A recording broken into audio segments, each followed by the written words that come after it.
Have you ever felt like you are constantly having bad luck?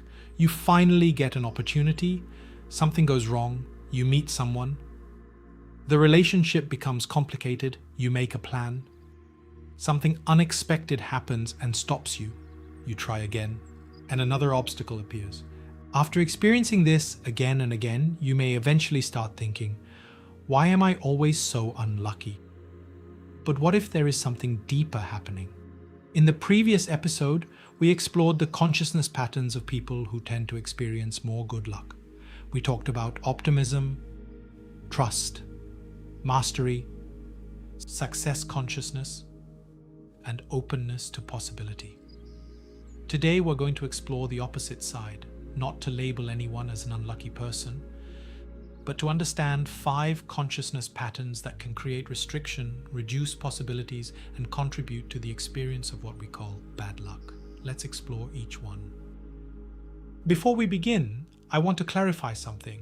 I'm not saying that every unfortunate event is caused by your consciousness. Life contains randomness.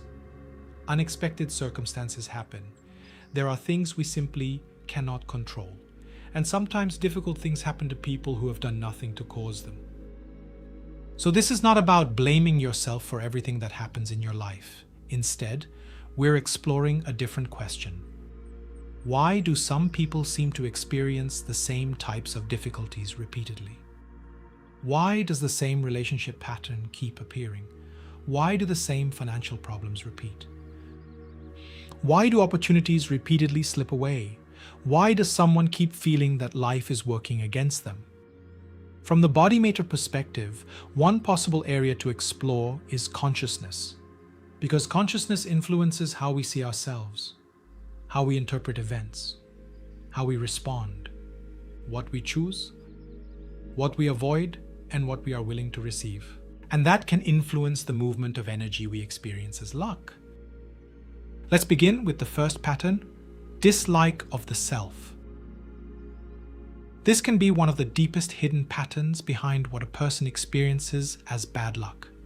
Imagine someone who doesn't really like themselves. They may not say it openly, they may look confident, they may be successful, but deep inside there may be a belief, I'm not good enough, I'm not worthy, other people are better than me. I don't deserve good things. This consciousness changes the way a person interacts with life. Imagine an opportunity appears. Instead of thinking, this could be good for me, they think, why would they choose me? Someone offers them help. They think, they probably have another reason. Someone gives them a compliment. They don't believe it. Someone genuinely wants to connect with them. They become suspicious. So the problem isn't necessarily that good things aren't appearing. The person may simply have difficulty recognizing, trusting, or receiving them. And this can create a very interesting cycle. They reject opportunities, then experience fewer opportunities, then conclude, see, I'm unlucky. The belief creates the behavior creates the experience, and the experience reinforces the belief. This is how a consciousness pattern can become a self-reinforcing cycle. And this is why self-worth is so important to the experience of good fortune. If you don't believe you are worthy of receiving, you may unconsciously push away the very things you say you want. The second pattern is black and white thinking. This is when life becomes divided into only 2 categories, good or bad, success or failure, right or wrong, love or hate, win or lose. There is no middle ground. There is no learning process. There is no possibility that something can be both difficult and valuable. Imagine someone starts a business. It doesn't work. A flexible person might say, that didn't work. What can I learn from it? But someone with black and white thinking might say, I'm a failure. One relationship doesn't work. Relationships never work. One person betrays them. Nobody can be trusted. One opportunity disappears. Nothing ever works for me. Notice what happens. One event becomes a conclusion about everything.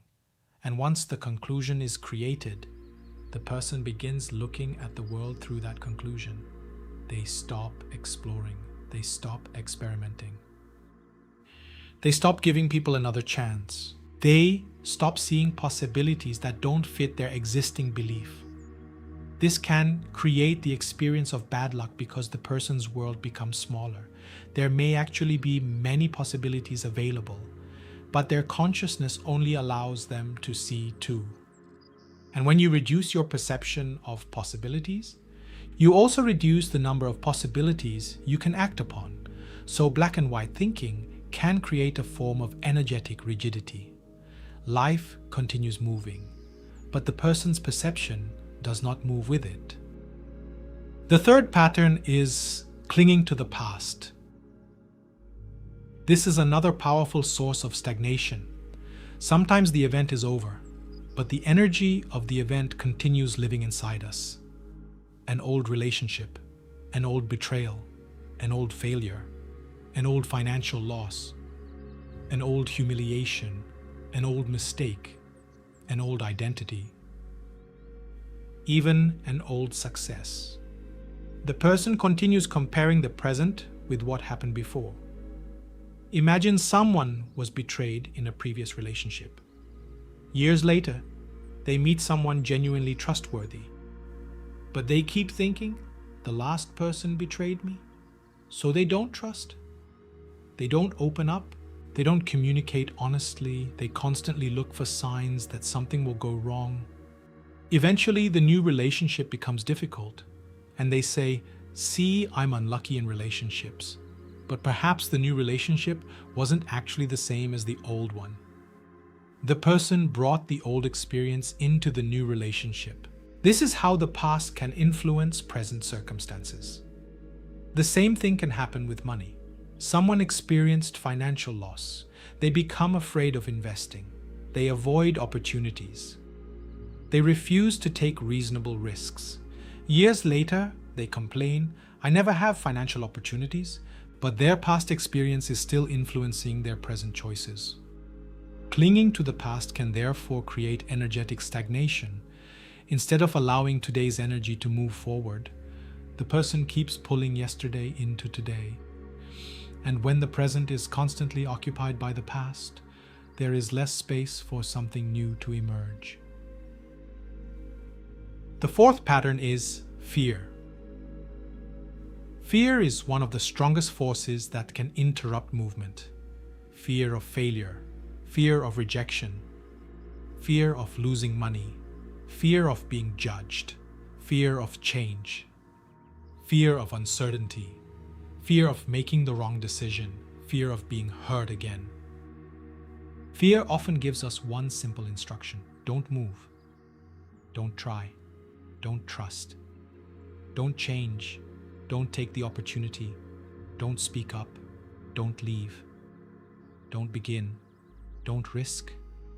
And sometimes this feels safe, but there is a hidden cost. When you stop moving, you also stop encountering new possibilities. Imagine someone receives an opportunity to start something new. They think, "What if I fail?" So they don't start. A new person enters their life. They think, "What if I get hurt?" So they don't open up. A new business opportunity appears. They think, "What if I lose money?" So they do nothing. 6 months later, nothing has changed, and they say, "I have no luck." But sometimes, the problem isn't that life didn't provide movement. The person was too afraid to move with it. Fear can therefore create a very powerful illusion. It can make us believe that staying still protects us, but staying still can also prevent opportunities from reaching us. And now we reach the fifth pattern, the desire to control everything and everyone. This may be one of the most subtle forms of energetic blockage, because control often looks like responsibility. We think, "I'm just being careful. I want to make sure everything is correct. I need to know what is going to happen." But there is a difference between responsible action and the need to control every possible outcome.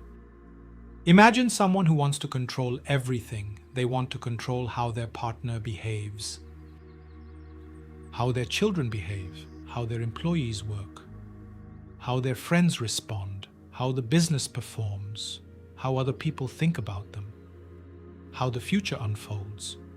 The problem is, life doesn't work that way. Other people have their own consciousness. Circumstances change. Unexpected events happen. Markets change. Relationships change. People change. Life is movement. And when we insist that everything must happen according to our plan, we create resistance against that movement.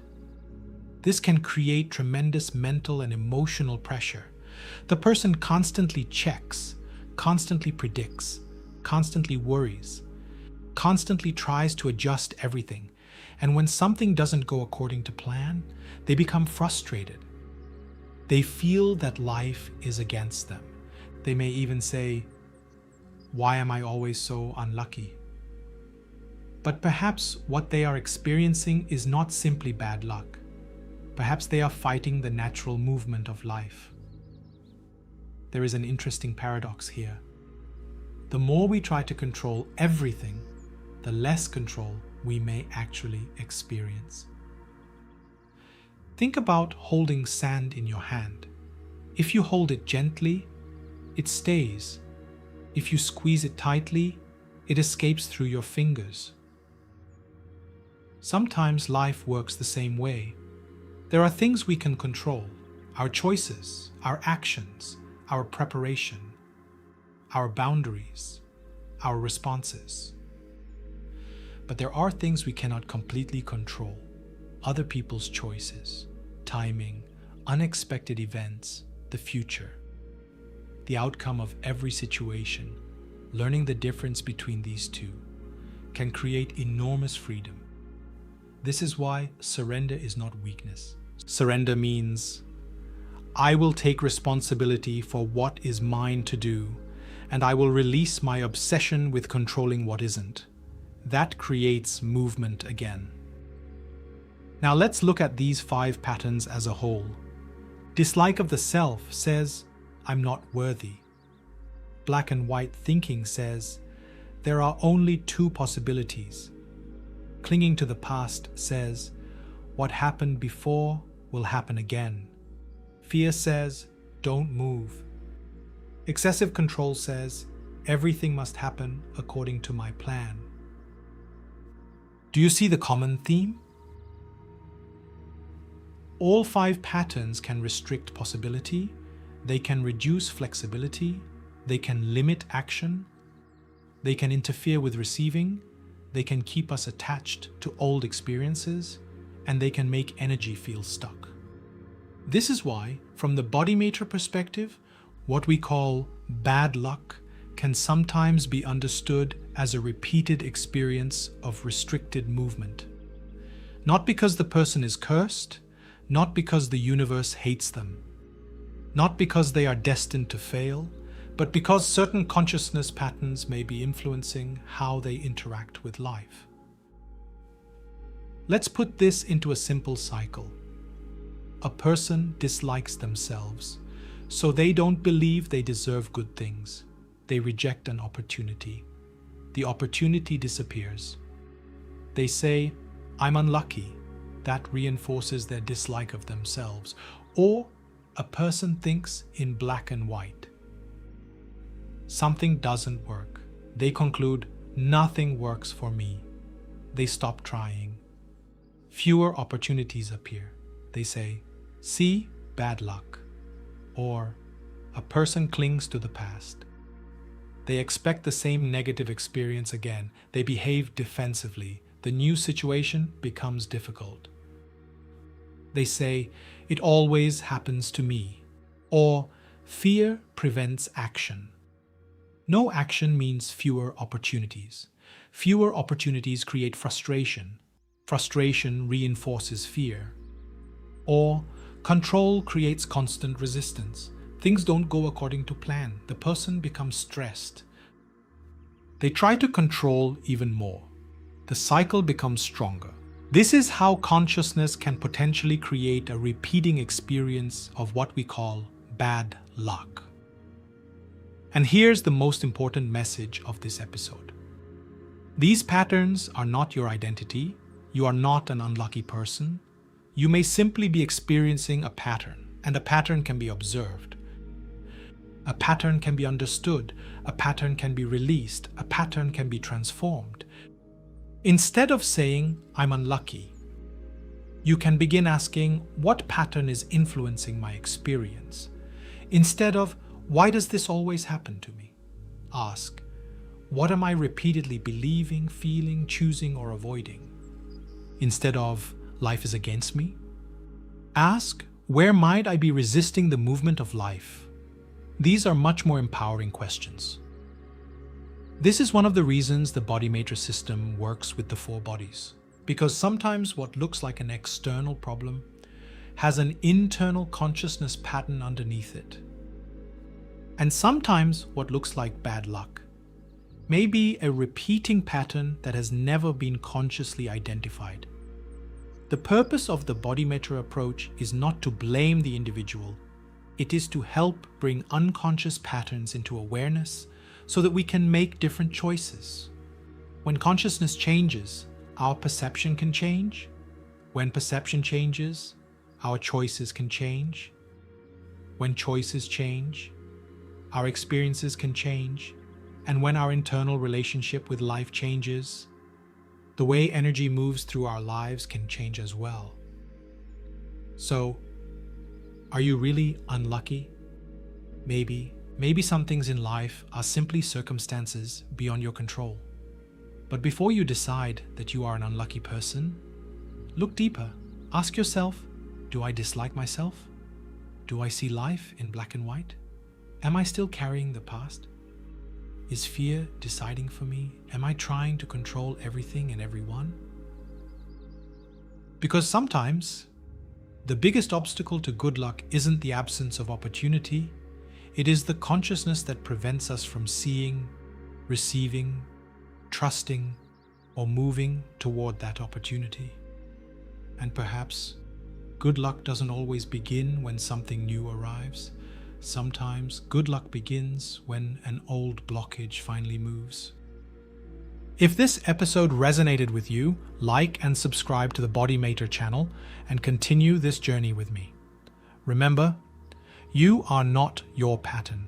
You are the consciousness that can observe the pattern. And once you can see the pattern, you can begin to change the way energy moves. I'm Darreck. This is BodyMaitre. See you in the next episode.